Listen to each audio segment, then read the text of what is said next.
Hello everyone, today I'm here to talk to you about Trails of Tucana. Now I think I'm pronouncing that right. This is a kind of new roll or flip and write in this case. So you're going to be turning cards over and everyone around the table is going to be drawing routes, trails across this island on their own individual player sheets. How is this one a little bit different? Well, the island is covered in different types of terrain, forest, lakes, a desert and stuff like that, and on a turn, 2 cards are turned over. Now it's a link between those 2 terrain types that you can draw anywhere on the board. So for instance, if a water and a desert card get turned over, everyone around the table will be drawing a link between the water and the desert. 2 of the hexagons they'll be linking, but definitely, or almost certainly, not the same one as you, because after the first couple of turns, everyone's routes, their trails, are going all across different parts of the board. Now, there's no needing to worry about linking your trails up from the very beginning, but you do need to by the end. Linking to certain sites, such as like an obelisk or a yeti, well, they're going to score you points and score you partway through and then at the end. And then there's routes, like you're going to want to link the village A to the other village A and little things like that. Now there's not too much interaction past maybe trying to push out and get to A quicker than anyone else around the table.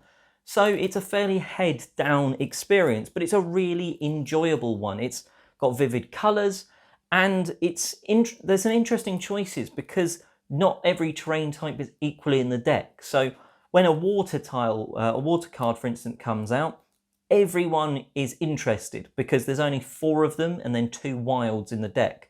So there's not much chance to do water to something, so you kind of have to plan ahead. It's fairly quick, you can play in your first game, including the teach, you're talking 20 minutes, even with like 4 or 5 players. It plays from 1 to 8, so it's got a good range. There's 2 map sheets in this one. Now, I think that's quite important because a lot of roll and writes, you use a sheet, you throw it away. Now, on this one, you can flip it over and play a slightly different map. And interestingly, the reverse map, on one side is El Petit, the other one is Isla Grande or something like that. The bigger one, the Grande map, well, that plays across 3 rounds rather than 2. And that's a nice little addition. I don't think you're going to want to play to 3 rounds all the time. So having the choice is a really nice one. And actually, even on that bigger map, the sheet's obviously no bigger, it's slightly more almost zoomed out. It's still really clear where you're drawing, what symbols are, where the villages are to link and everything.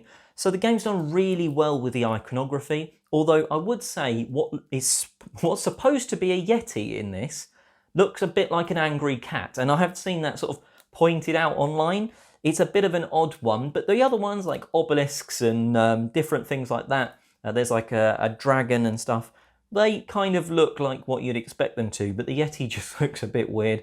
But all of those are very distinct. You know if you're linking to a certain site with something, what you're linking to. So iconography wise, really good. In terms of teaching the game, well, you can kind of almost teach as you go. You do need to explain that you'll score some during the round, and there's also some triggering of bonus free trails that you can draw from linking to sites.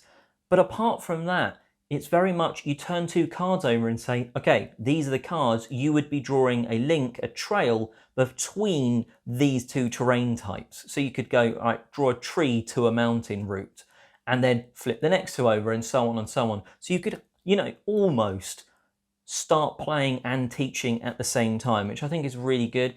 And to be honest, if people don't mind that bit of a learning game, well, then it's short enough that you can just do that on the first play and they can pick up scoring as you go on. Otherwise though, I've really enjoyed it. It's one of those ones that I think it's a flip and write that's not numbers, it's something different, and I think that's what I'm looking for from a flip and write. I've got some with numbers, you've got like Ganchon Clever with dice, you've got Welcome To with numbers. You don't need too many more numbers. Something like this just gives you something different visually to look at, and it's nice.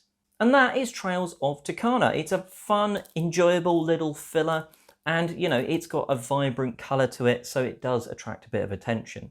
Until next time, thanks for watching, and I'm Oliver East, signing out.